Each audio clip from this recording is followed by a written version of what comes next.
I'm not expecting body positivity, but like body neutrality would like kind of at a minimum is something to strive for, and that you kind of recognize like your body's moving, it's doing things. Like how great is that? How to be patient. Hey guys, welcome back to How to Be Patient. We are doing part 2 today of the eating disorder episode. We did part 1 last time, and we luckily and unfortunately for her still have our guest with us. Actually, can I do this intro? Yeah. I just feel like it's been a while since a man's gotten to talk on this podcast. And you always say that. I'm over here with a mic and headphones, and I'm just suffering in silence. I don't think a man with a mic and headphones in a podcast has ever suffered in silence. A white I've not man's seen voice you was suffer heard on in this silence topic. one time. I'd like to see you suffer in silence a little more. All right, let's get into 100 it. men versus listening quietly. 100 men. 100 men, as I said before the episode, versus active listening skills. Okay, but I did actively listen, and I will tell you the things that I listened to during the last podcast. So in the first part, we kind of went through some of the different subtypes of anorexia and also the different types of eating disorders. So we went in and out of anorexia nervosa, bulimia, binge eating disorder, and then even like the nuances between unspecified and other specified eating disorders, or USFED and OSFED, if you're feeling fancy. And then we kind of tried to apply some of our skills, and I got to luckily be this med student interviewing a very challenging patient that was Margaret role-playing as a teenage girl with an eating disorder on a cross-country team. And we're going to start out this episode kind of unpacking what we went through in that setting, and then we're going to roll into some more general discussion about where the field is at within eating disorders. And we're going to get to all the questions that you guys asked us about eating disorders and kind of let that guide the rest of the discussion. All right, let's get into it.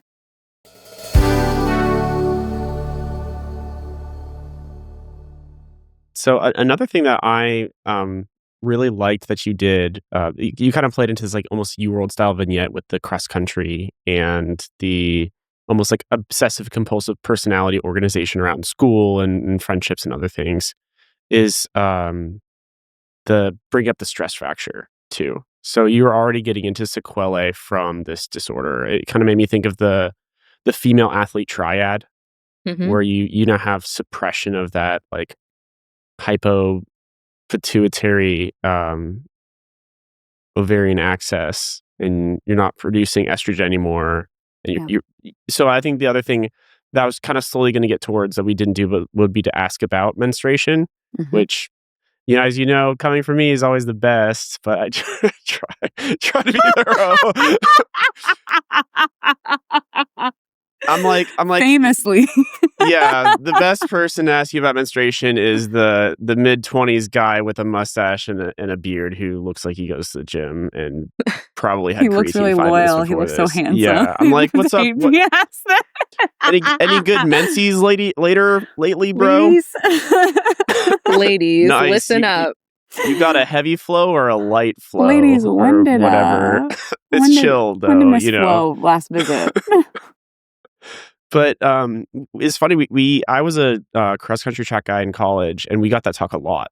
And I remember there were a lot of females on our team that would almost have a similar flippant response. Like they would go into the trainer with these stress fractures and would have amenorrhea and have like signs of anorexia.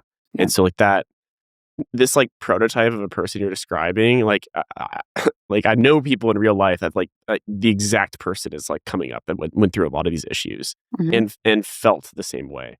Yeah. I mean, I think there's also this stuff of like sport and identity, which I'm in this like sub-fellowship at my residency that's like a sports psychiatry.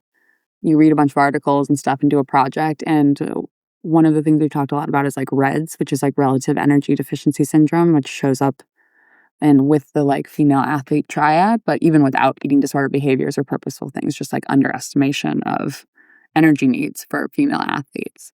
And sorry to clarify, oh God, I might even get this wrong. What are the 3 tiers of the female athlete triad? Well, I think there's 3 factors, and it's like easier bone breaks, amenorrhea. What's the third one? Is it restrictive eating?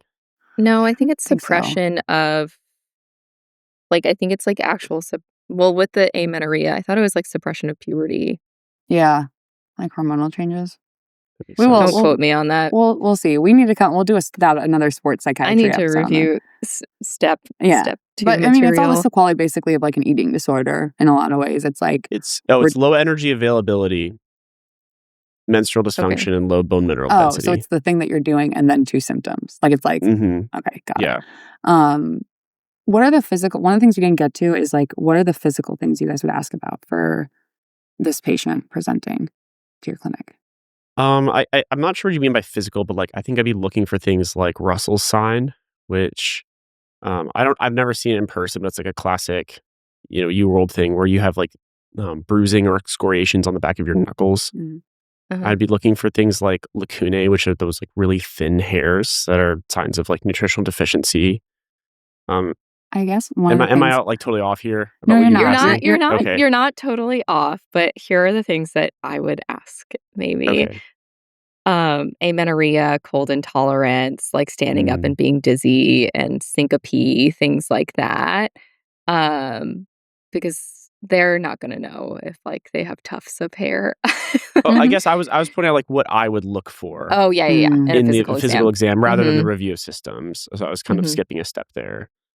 Yeah, I guess constipation could probably be another one. Yeah. I guess one of the things, Helen, I'm interested in, as you know, and if people want a resource on this, both of us are, I think, kind of citing not just the primary literature, but the APA guide that came out on eating disorder treatment in 2023, which is a free PDF and resource for a lot of these clinical things we're discussing. But I come to you an outpatient. My BMI is hedging. Let's say I'm still losing weight and you actually do get a weight there and my BMI is now 17. And I'm not doing any purging behaviors. I am very much actively still restricting.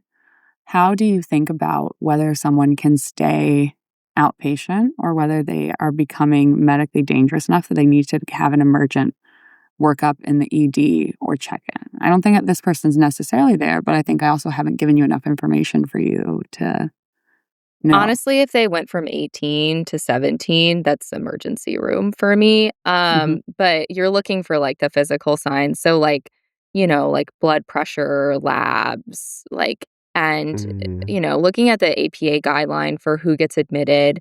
Actually knew this very well because these were like a lot of the admission criteria that I was looking at for my own eating disorder pathway that I made.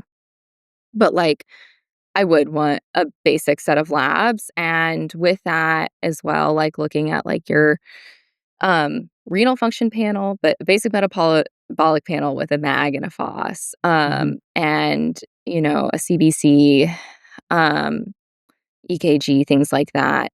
Something to kind of also note with that is sometimes like the initial labs look normal because someone's been restricting for so long that they're not actually going to refeed, which is what we're looking for, right?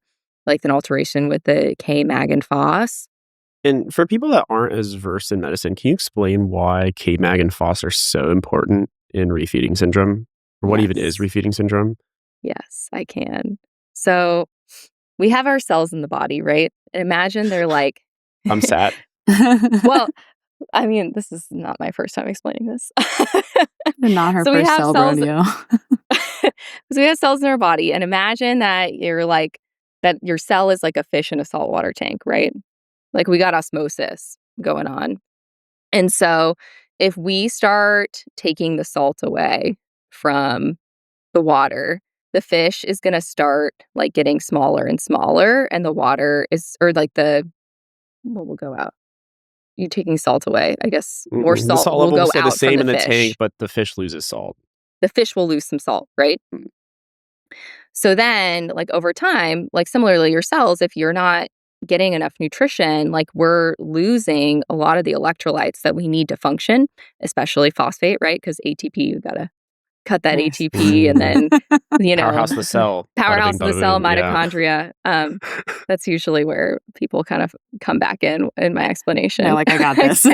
Powerhouse of the cell. They're like, yeah, totally. And so, you're depleted these electrolytes, and then all of a sudden you start, so your cell's kind of shrunken down. Then you start eating again, and the cell's like, oh, like, look at all these nutrients. Like, I can start making all this energy, and then they start grabbing like all of those electrolytes, and so you can get severe electrolyte derangements just if you start like eating like really quickly and start increasing that energy intake. Okay, so similar to the osmosis part, is that if someone is truly not eating a lot and suddenly they have a higher calorie intake, there can be an insulin surge that is like, oh, we finally have calories, like let's get these into cells, let's get this moving. And that brings a potassium shift, which having that potassium shift is part of, as well as the magnesium and phos, like that change is part of something that can elicit cardiac rhythm changes due to the change in electrolyte, minerals, whatever. We won't get too in the weeds with that, but that makes the acute cardiac risk during refeeding syndrome in particular.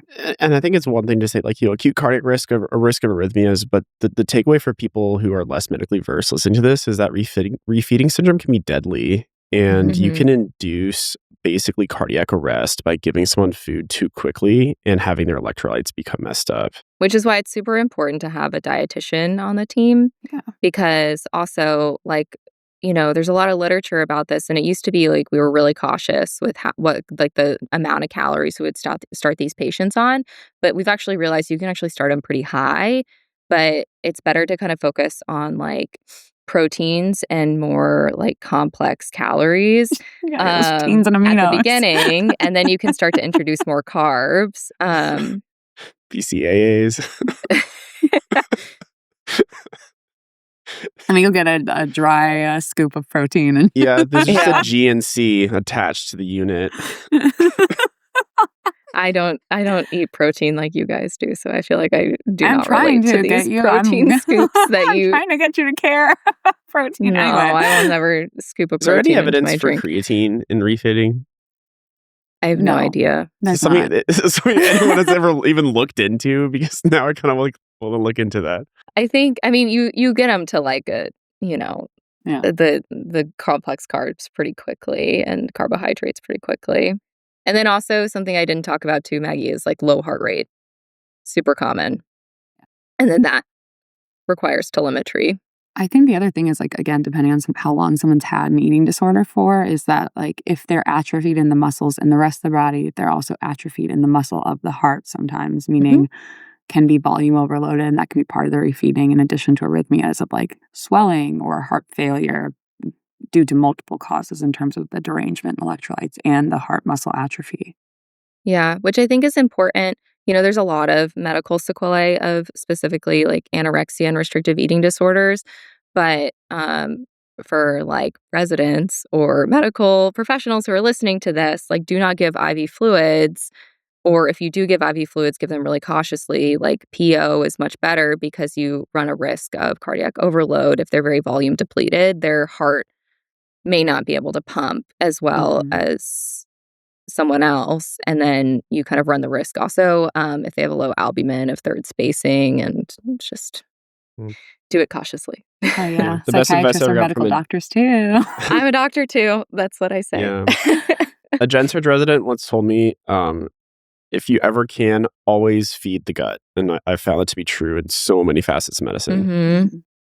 We had a bunch of other things that we wanted to talk about, and so I think this has been like a really good case discussion around some of the basics, as well as some of the other questions that we have gotten. I want to talk a little bit about your work outside of individual patients, Helen. You mentioned the helping to implement a pathway for eating disorder care with, as we're joking about, like the medical part of this and the psychiatric and, levels of care in most places in the U.S., including places with quite a lot of clinical access. There is not often a coherent continuum of care for eating disorders. You know what I think. I think Correct. It's partially because there's many domains that we are acutely worried about, and no one is a master necessarily of all of them for these patients. And then also that we don't have treatments that make people better right away. And so we're still looking for excellent treatments. We're still looking to make someone better permanently, and we don't yet have those. And so if you would talk a little bit about your work in the part of care in terms of like hospital admissions and what drove you to it. Yeah, I think, so in psychiatry training, you work in peds and adults, and you do a little bit of dabbling in your adult residency in child. And when I started my residency, I was on the adolescent medicine unit, and we just rocked the eating disorders. We were taking care of these kids. They had got excellent care. And, I really felt like I had a handle on how to care for eating disorders. And then, in child psychiatry, they take care of eating disorders. And then when I got to adult psychiatry, it was kind of as you described, Maggie, like it's kind of like hot potato. Like everyone's like, oh, they have an eating disorder, not me. And like no one really kind of took ownership of these patients. And what I found, like working on the psychiatry CL service in particular, was like patients would come with these medical comorbidities that we were talking about, and then they wouldn't eat because like there wasn't actually like a structured plan for nutrition. And a lot of times food was medicine. Like there was either behaviors that were interfering with eating or, anorexia, like an actual diagnosis interfering. And so I kind of piggybacked on some work that a fellow was doing. She was leaving fellowship by the time that I was entering my second year of residency, and she had started to try to create a pathway to treat adult patients with eating disorders or behaviors that are interfering with nutrition on the inpatient medical floors. And it took off while I was there and led the project. Part of it was we had a really good multidisciplinary team, like psychiatry, nursing, nutrition, psychology from the pediatrics hospital, adolescent medicine from the pediatrics hospital. Critical care was involved, medicine service, because these patients were popping up all over the hospital. And, like it kind of demonstrated to me, like, first of all, like that this is a continuum of care. There's a lot of people who are involved. And then also how much eating disorders kind of scare specialties or scare people. Like they see it and they're like, I don't really know how to do this. When in fact, like we do have treatments and we do know how to treat this. It's just kind of difficult. So that was kind of my story. But it got published. It's used now. So that was... I've used it. I've been like, y'all need to look at this. Yeah. Yeah, that's been like everyone gets involved when there's like an adult eating disorder patient because the ethics of it are so difficult because it's difficult when it's a child, but when it's an adult, and like I've had some of my like earlier residents when I'm like their backup PGY4, we'll talk about it later, like where is this line, especially if someone's in an underfed body acutely and we're saying food is medicine.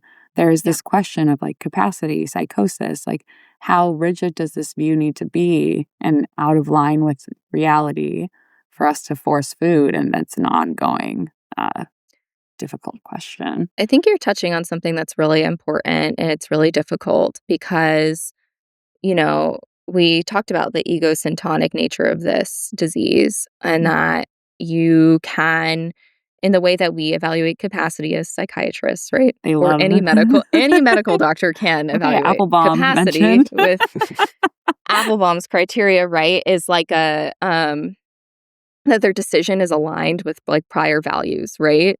Well, when those values are distorted, it's not very easy to kind of like clinically recognize this, and the disorder in itself, right? Not recognizing when you are medically ill from this disorder is in the definition of anorexia. So it gets really hard. And then also kind of the practical nature of it is very difficult because you have to have some buy-in from the patient, whether it be by getting family involved and getting a lot of other team members trying to find like their crux. Like, with this female athlete we were talking about before, like, okay, well, how do we get you to a place where you're not, getting a stress fracture from running? Right. Like, what is going to be our hook and our buy-in? And oftentimes, like, getting to them to recognize, like, how medically ill they are and what the nutrition will do for it. It's not easy. And it's really complicated. Preston, have you had experience with, like, adult inpatient eating disorder consults? Not particularly. There's not a lot of anorexia that I've come across in San Antonio. Gotcha. Yeah. It's always a battle. It's a battle. Not just it's there. Like... I grew up in San Antonio. So. At least not that we get called on in the hospital, I guess. Yeah. Yeah. And I think that's also part of it with the pathway is we started educating all of these other services about eating disorders. And suddenly we started seeing more eating disorders because people started asking about it. And then people were like, I can do that? Like Preston mentioned earlier. They were like, I can suppress my appetite with caffeine. I shouldn't take my sister's laxatives. Because when you start screening for it, you start seeing it, right? Like, and that was something that I kind of talked about as well with implementing the pathway is, there's sometimes some resistance because like it's a lot of work to care for these patients. And if you act like it's not there, then they don't have it in a mentality way, right? You're like cured. Like, oh, if there's no issue with nutrition, like then they don't have an issue with nutrition. But the capacity is really interesting too. And the biggest difference between pediatrics and adults that I've found is like when you're a kid, like your parents are the end all be all. And so in my mind, it's like a lot easier to get that buy-in, get that treatment. And like the treatment for anorexia, in addition to the food, one of the best evidence-based treatments is family-based therapy, working with parents and kids.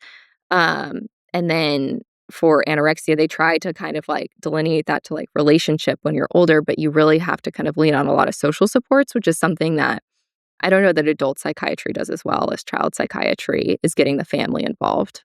You can't pick up on or find what you don't look for. Yeah.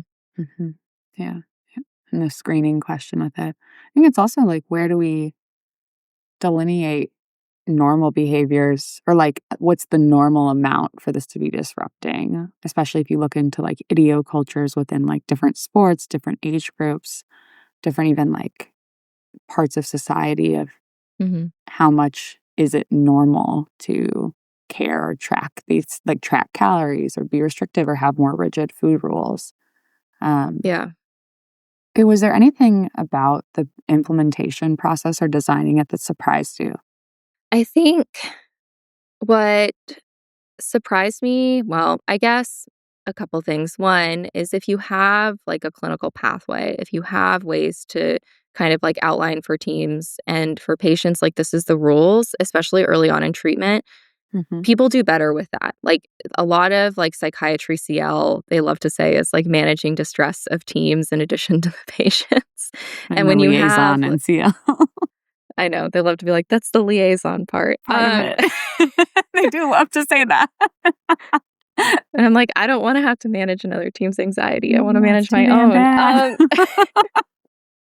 Yeah. And so you having those structures and those rules, like it seems like a lot of work at the beginning, but then it actually makes it more streamlined. Then also, I kind of figured out like how awesome it is to just work in a multidisciplinary team and be like, okay, like that is your wheelhouse and I trust you to complete that, especially at pediatric eating disorders. Like I have my dietitians, I have my psychologists, I have my social workers, I have my school services people. I know that I can depend on them, and nursing, like to do kind of their own things within there, and that they're the experts. Like I don't have to be the expert in nutrition. Like, I don't need to know the amount of calories that they need to be getting in or the kinds of, like, breakdown of things. Like, I can trust that I can learn it and that they'll teach it to me. And also, like, they're going to be in charge of that wheelhouse. I feel like that part is, like, both relieving but also so fun. I've found of working in eating disorders is, like, you get to be around a bunch of, like, smart people often who, like, know an entirely different way of how to help the patient than what the way you know how to help them. And I just think that's like fascinating. I mean, there is an eating disorder place that I had rotated out when I was in St. Louis that also has like a sport program, and they would have physical therapy come in and like talk about getting back to exercise for athletes. So yeah, that's really great. I'm sure really helpful that you guys put that into place. We could use it probably at more hospitals. We're going to take a quick break. When we come back, we're going to do questions we got. And we will be right back.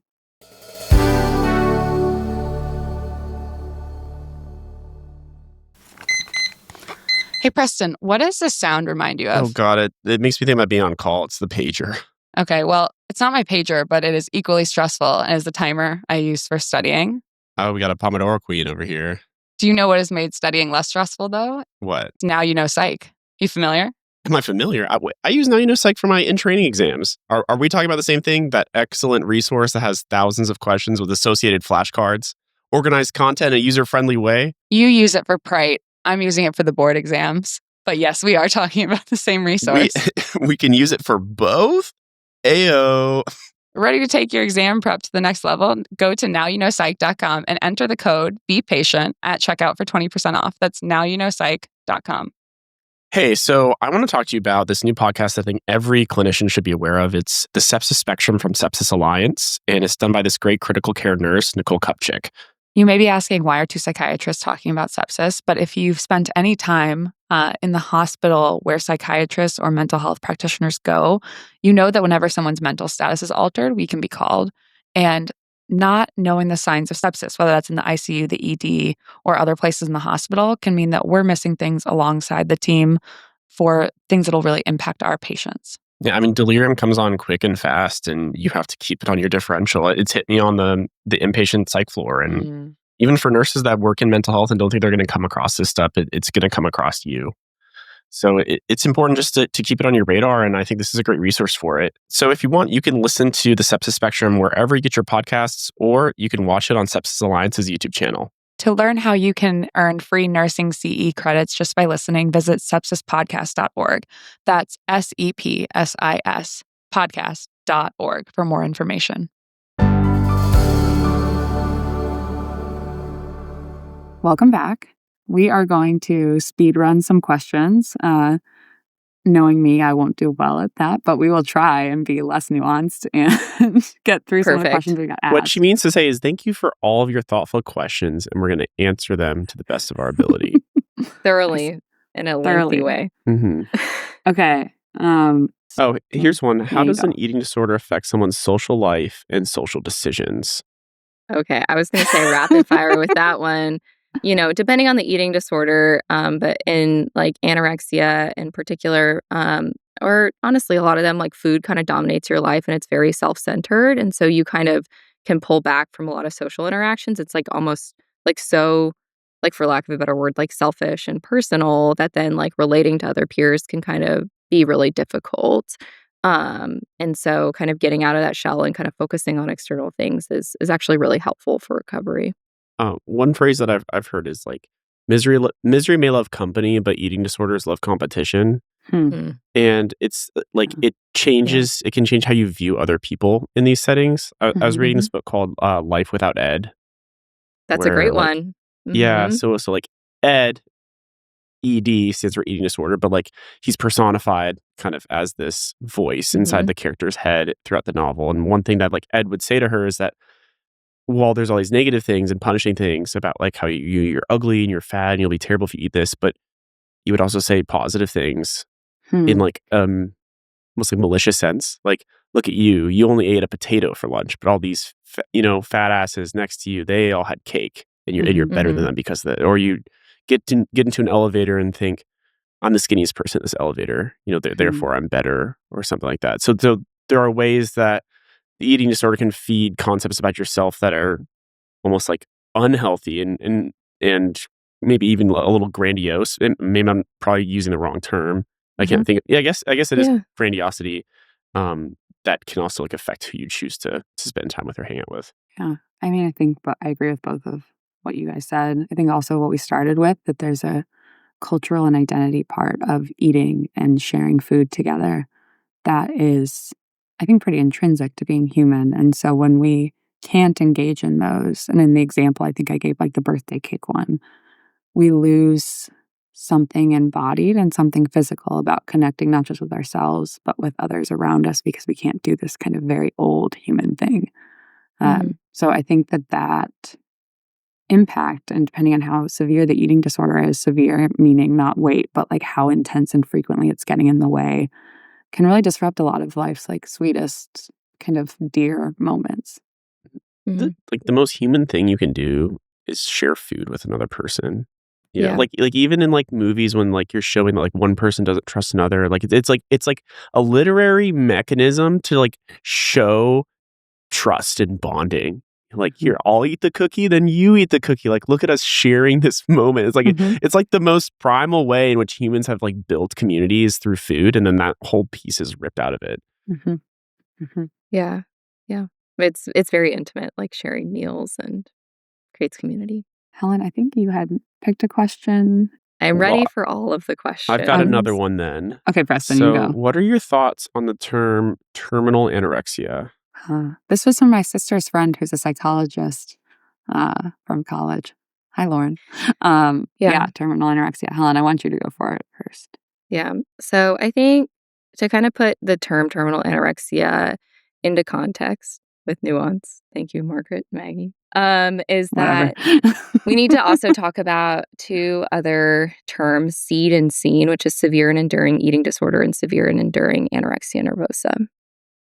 So these are all kind of terms to describe kind of a persistent, prolonged, protracted course of an eating disorder. And in order to qualify, I keep using this, in order to kind of meet criteria, it's like a running competition. In order to meet criteria for these diagnoses, people have tried to kind of outline like what it means, but it's really hard. Like for severe and enduring anorexia nervosa or eating disorder, I think it's like 3 years and you've failed 2 treatments and like you're not getting better. And what it is kind of talking about like at what point you want to weigh beneficence with non-maleficence and patient autonomy in there too. And that, part of anorexia is like having a certain weight goal and target weight and ideal body weight in like the positive way, not in the ideal body weight that like the disorder will have.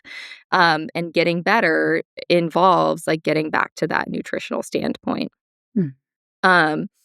And so that term, terminal anorexia nervosa, kind of talks about when patients no longer kind of want to go into treatment, it is too difficult for them, and kind of having a conversation about how to potentially like look to palliation as opposed to curative measures.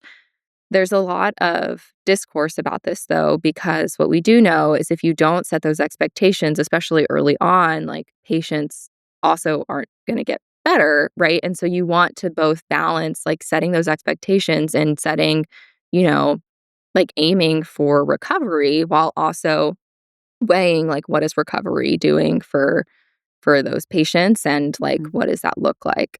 So terminal anorexia nervosa was in an article by Joel Yeager, who recently passed away, and was a kind of a way to kind of talk about that conversation. Yeah. And when you're talking about failing treatment or not wanting to go back to treatment or like it being distressing, I think it's like maybe it's hard to kind of picture like what exactly like those circumstances are. And so to clarify, these are places where someone is almost being force-fed in a distressing amount, and then it's just like you want to go back and do this thing that you hate over and over and over again. I wonder if it might be helpful briefly to kind of touch on something I didn't touch on, which was the Minnesota starvation study. Yeah. Like why we actually are doing food as medicine, because I feel like I say food as medicine and my patients sometimes may roll their eyes. Like that's okay. cute. Yeah, I mean, that could be the whole other episode too. Let's talk about, in brief, the Minnesota starvation study. In brief. Is they did calorie restriction of like, I think 40%. It was like young, healthy, conscientious objectors trying to figure out how to like avoid refeeding and go back into like adding calories after World War II. And they lost something like 30% of their body weight per person. And they functionally had to stop the study because people were like getting quite depressed. They were getting to the point of like obsessiveness with food, almost delusions. And they were like, there was nothing else. Eating disorders, essentially. Yeah. And from so the starvation. Like, was a mental status change observed enough to the extent that even in the 40s, they were like, we can't ethically continue, which says a lot. Because they agreed to the study in the first place. Yeah. Because like down the street, they're doing the Stanford prison experiment, and they're just like, Minnesota was like, let's stop it. This is too much. But point being is what like food is medicine is like there is an alteration in an acutely starved and prolonged starved brain to the extent where we say in eating disorder recovery that it takes being recovered for about a year for the brain to be how it was in some ways before the prolonged malnutrition. Mm-hmm. Yeah, I may be misremembering this, but like I think they did IQ testing on them, and like they were observing like almost like linear, like dose-dependent drops in their IQ or like their cognitive rigidity as their body was going down. Yeah. And the rigidity, and alexithymia. Yeah. Yeah. I think that there's also the systems question with this, which Helen and I have talked about a lot before off podcasts of like, how would this be picked up and how do we pick it up as a diagnosis without having it fall into the wrong hands? For example, getting people coverage for eating disorder treatment for the amount of time they need it is extremely difficult and almost impossible, even on good insurance. And so if this term exists, where does that line become? What does that mean when someone's acutely in the underfed state where their brain can't necessarily see a light at the end of the tunnel, like if that's an option? And so I think there's a large systems question with this as well, part of the controversial nature of this. But also there are people who have been in good treatment, like evidence-based treatment for decades, and are in a lot of pain and are not quote unquote better. And so I think there's a lot of parts of this reality that don't go smoothly into one answer. So you could say like we've done the best we can, and it's not enough to beat this disorder. And then I think a skeptic would say like you're essentially like giving autonomy to a delusion. Mm-hmm. Yeah. And to even add to that, something that Maggie says a lot too is like you can't have this dichotomy in like we don't exist in a vacuum. This is kind of what you were saying, but I'm just repeating it in that like we don't have access to good treatments often. And like oftentimes patients don't get like adequate trials and the resources that they need and the outpatient resources that they need. We don't have the continuum of care to treat eating disorders properly. So it's difficult to even talk about, considering that they've exhausted all those resources when the resources weren't provided to these patients in the first place. And do we just let people, like, are we kind of just like underinvesting in an illness and undervaluing the population of this particular part of the mentally ill? And then just letting them die. Mm-hmm. Yeah. And saying, and again, there are cases on either end of the spectrum with this, but I think maybe I'm cynical. But yeah, I think that's why there's a lot of conversation about it, because there's a lot of. All right, okay, next did not question. speed run that. Yeah. There's no way to speed do you have run one, that Margaret, question. or I have another one? I have one. Thoughts on someone with a history of an ED treating patients working closely with patients with EDs. So this is very common, I think, in eating disorders. I feel like more of my like colleagues in nutrition and RDs talk about this actually, of that there can be at least an anecdotal sense that it is common for people who go into like being a registered dietitian to have struggled with their own kind of food rules, food stories in some way, not always. There's this book called Also Human that is by a clinical psychologist in the UK who primarily works with doctors. And one of the chapters is on how people choose their specialties. And I think this applies with eating disorders, that there can be a lot of beauty and strength from understanding the pain of something, but it can also be extremely triggering constantly to be in the place that caused you pain. And so I think it's again, this kind of thing where both good and bad can come from having your own experience. And I think it depends a lot on how much the wound is healed and how much scarred over it is or how active it is, as well as giving yourself the ability to try the work and have a sense of non-judgmental curiosity for whether this is within your capacity or whether you only want to have a couple eating disorder patients once you actually see what it feels like for you to work in the field. Those are my thoughts. Helen. I mean, I think you're kind of getting at like physician heal thyself, right? Where you're like, so I think for myself, like when I first started working with eating disorder patients, I really struggled working with the patients because just growing up in the diet and eating disorder culture that we have, like I would think about like dieting or like Noom or like things like that. And patients would say things similar to what you're getting at, Preston, where they're like, I drink caffeine to suppress my appetite. And I would be like, oh, they do that. And I like feel like I had like disordered eating thoughts because they're just so prevalent in the United States and like in the Western culture, right? Like we talk about like things that are just kind of normalized that maybe shouldn't be normalized. And you're talking to patients that like externalize all this shame, onto other people. It's hard not to internalize some of it. Yeah. And I think now, like, it's a lot easier for me, and in fact, it doesn't bother me. Partly, I will say, shout out to Maggie for patiently waiting for me to get rid of my scale for years as she had nagged me because it wasn't helping me with anything. But, like, with it, like, you know, it's interesting to kind of, like, relate to patients, but then also, like, like, see threads of where they got things, right? Like, Mhm. I could see where they, picked up this particular thought about this particular food and, like a lot of like the orthorexia stuff and like really healthy eating too. It's kind of hard to parse out with patients and it's Mhm. interesting treating them when it's like a culture we digest all day.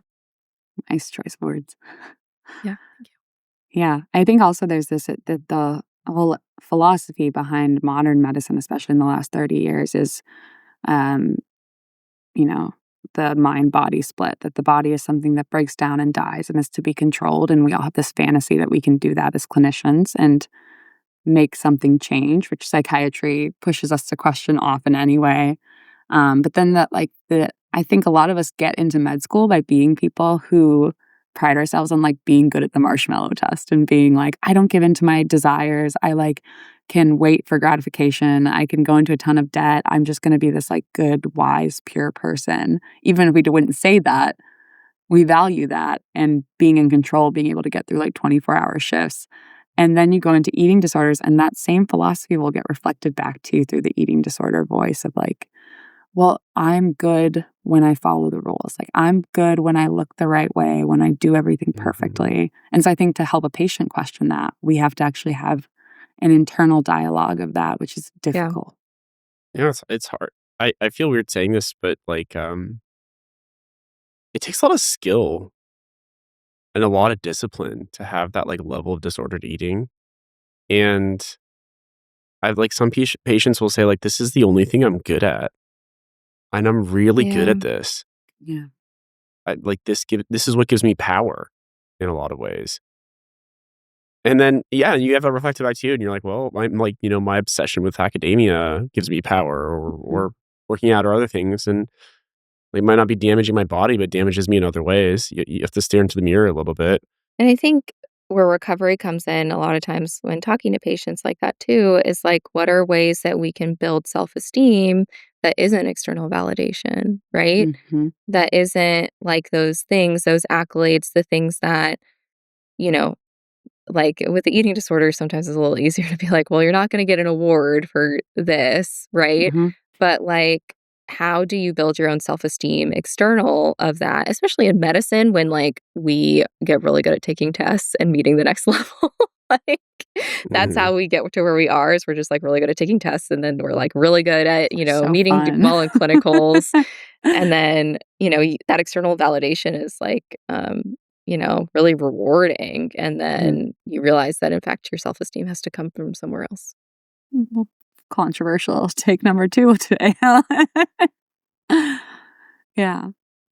I have one other question, which I think relates to this one, which is someone asked, what can friends and family do to notice an in their loved ones, and how can they help support them? Um, Yeah.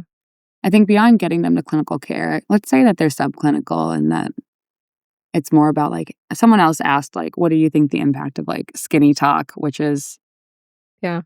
I've written enough about this already, so I'm not going to say anything more about it. But kind of the cultural influences, like you're saying, of diet culture. So I think maybe a better way to say this question overall, besides getting clinical care when indicated, is how do you help support people to not move towards diet culture, towards disordered eating, towards, this body shame stuff? And like as a friend or family, like, or as someone with like a daughter or with a friend who seems to be struggling with it. Yeah. I think with that, there's a couple of things. One, like being a good friend, right, is really and a good supportive family member, blanket statement for any sort of like struggles that someone's having. But also, like, not commenting on someone's body, not commenting on your own body, and looking at yourself and like kind of your own relationship And what we talk about too is like, I'm not expecting body positivity, but like body neutrality would like kind of at a minimum is something to strive for, and that you kind of recognize like your body's moving, it's doing things, like how great is that? And kind of with that own reflection, kind of like keeping that in mind when talking about yourself and kind of talking around other people. We talked about how special mealtimes are. Mealtimes are so important, especially in recovery. And with that, like offering like adequate distraction, like not talking about what we're eating, but just like being supportive and sharing like that love and that relationship over meals is really important. Yeah, what comes to mind when you say that, like with body neutrality, is like that includes positive comments. So, saying like, you look so skinny lately, you lost a lot of weight, it looks good on you, or all things that can reinforce those behaviors. And then speaking of kind of like reinforcing or punishing, like conditioning, not using food as a reward or food as a punishment can help keep like someone's kind of neutral relationship with food intact. I think an important idea in the eating disorder field and related to this question is the concept of like body as self versus body as object. So we hear like objectification, but related to this, like, if you have a daughter, if you have a friend, how do you model talking about being a person who is a body, rather than bringing to their attention that their body is something other people are observing or judging or valuing them based on? And so Hillary McBride, who is coming on the podcast, by the way, but she writes in her book, The Wisdom of Your Body, about this idea and uses the metaphor of a house, which I think is beautiful. And she says, we're born in a house, and this house is our body, and it has all these great resources. It has a roof to keep us warm. It has a kitchen with like good food in it. It has all these things. And when we're born, we automatically live in the house. But as we get older, we are taught to go sit on the front lawn and look at the house and notice how our shingles are kind of peeling compared to the neighbors, or this door is kind of wonky off its shin, and we need to change this to compare to our other houses. And related to social media, I think social media intensifies that desire to look at yourself from outside of yourself rather than live in the sensation of your body. And so that's an abstract kind of theory, but it matters in how we frame talking about this. So you can even say something like to someone, I'm thinking about Helen, which on your wedding, like it doesn't mean you can never compliment someone's like looks, but it means being like, oh my God, you're glowing, versus like, oh my God, this change, or some like comments people make about bodies, or like comparing you to yourself or others, to make it so that it's any comments that make people realize that they're being judged are going to be ones that can worsen that sense if they already have it in themselves. That was beautifully said. Well, Hillary McBride said it. Well, I think that's a good place to stop for today. I agree. Okay. Helen, I know you don't have any socials you're going to shout out. Is there anything you'd like to shout out? It really can be anything at all. NEDA, the Academy of Eating Disorders, and the APA Eating Disorder Guidelines, great resources, and Feast. Yes, yeah. Where is Feast? Is Feast UK?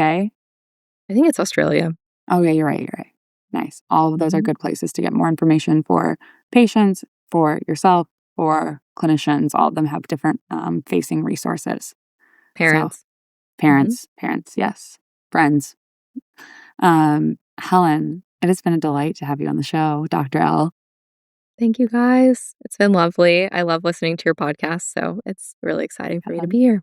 Helen will text me and be like, we couldn't talk this week, but I listened to your podcast, so I feel like we did. I listened to Maggie on the way home, so I feel like that I'm talking to her. But it's different than a parasocial relationship because I actually talk to her. So, so okay. This is a Margaret run episode. So am I going to do the outro? That means that Margaret is going to do the outro. Yeah. Okay. Fair enough. Thank you so much for listening. How do you think the show is? You guys know I'm going to say the thing, which is that reviews do help us. So leave us a review if you like it. I guess if you don't like it, that'd be good for us to learn to deal with. You can also come and follow us and talk with us on our Instagram, which is How to Be Patient Pod. You can also come and chat with us and the rest of our Human Content podcast family on Human Content Pods on Instagram and TikTok. You can also contact us and our team directly at howtobepatient.com. And you can see more from both Preston and I, and unfortunately not Helen, on our own Instagrams and Helen's TikToks off the grid. and all those things. Helen, she's a no socials sneaky for me. guy. We want to say thank you to everyone who leaves us questions to be able to format these episodes so that they fit the needs of everyone listening. In this episode, even though it's going to come out later, thanks for everyone who came to our talk at APA and spoke with us. You can watch full video episodes of the podcast on Preston's YouTube channel over at It's Presro. We are your hosts, Preston Roche and Margaret Duncan. Our executive producers are Preston Roche, Margaret Duncan, Will Flannery, Kristen Flannery, Aaron Corney, Rob Goldman, and Shanti Brooke. Our editor and engineer is Jason Portizo, and our music is by Omer Benzvi. To learn about our program disclaimer and ethics policy, submission verification and licensing terms, and our HIPAA release terms, go to our website at howtobepatientpod.com or reach out to us at howtobepatient@human-content.com with questions or concerns. How to Be Patient is a Human Content production.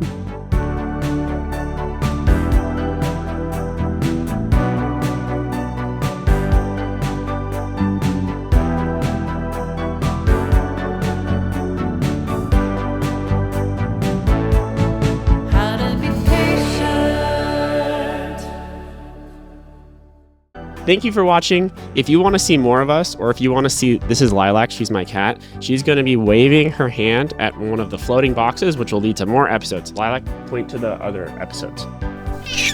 Lilac doesn't know what the internet is, but I swear they're there. They probably exist for real. But in the meantime, I'm just going to pet Lilac, and then I'm going to go dance in the background.